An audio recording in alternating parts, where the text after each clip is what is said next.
Багнуур дүүргийн өсвөрийн сагсан бөмбөгийн тамирчид Аз намхан далайн бүсийн аварга болж алтан медалийн эзэд боллоо.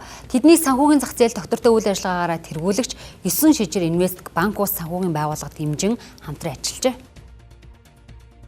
Энэ сарын 25-наас 29-ний хооронд Малайзийн Куала-Лумпурт Аз номхон далайн бүсийн аварга шалгаруулах 14 дугаар удаагийн сагсан бөмбөгийн тэмцээн зохион байгуулагдсан. Энэ тэмцээнд 14 орны 24 багийн өсвөрийн тамирчид хурд хүч авахаад самбаагаа сорж өрсөлдлөө. 16 насны хөвгүүдийн төрөлд Багнуур дүүргийн Багнуур Баларс багийн тамирчид тэргүүллээ. Анхны олон улсын медалиас баясаа. Яг ойлгочихсан. Манайгийн хувьд финалийн тоглолтод Филиппиустай тоглосон.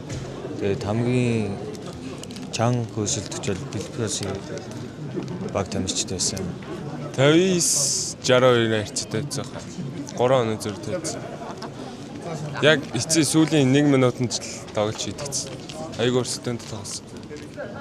Яг сүүлийн мөчд манай илүү тайван байж зөв шийдвэр гаргаж чадсан гэж. Багийн хувьд болохоор манай 16 настай яг Багнуур дүүргийн өсвөрийн шгшээ багийн тамирчтай байгаа. Энэ хүүхдүүд болохоор 12 настайгаас хойш хамтдаа бэлтгэл хийгээд одоо яг 12 настайгаас бүрдэж бэлтгэл хийсэн хүүхдүүд байгаа.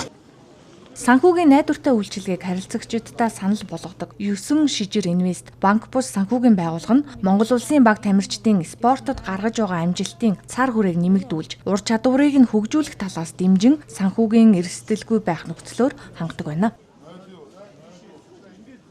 За манай 9 шижир инвест банк бус санхүүгийн байгууллага маань үүсгэн байгуулсан цагаас хойш нийгмийн ажиллагаа хүрээнд олон арга хэмжээнд идэвхтэй оролцдог. Үүний нэг бол зүүн өмнөд Азийн 16 насны 4 насны Английн сагсан бөмбөгийн тэмцээнд манай компани ивент тэтгсэн баг амжилттай оролцож ирсэн байна. Тэгээд дүүнэртээ цаашийн спорт өндөр сүнс амжилтсан.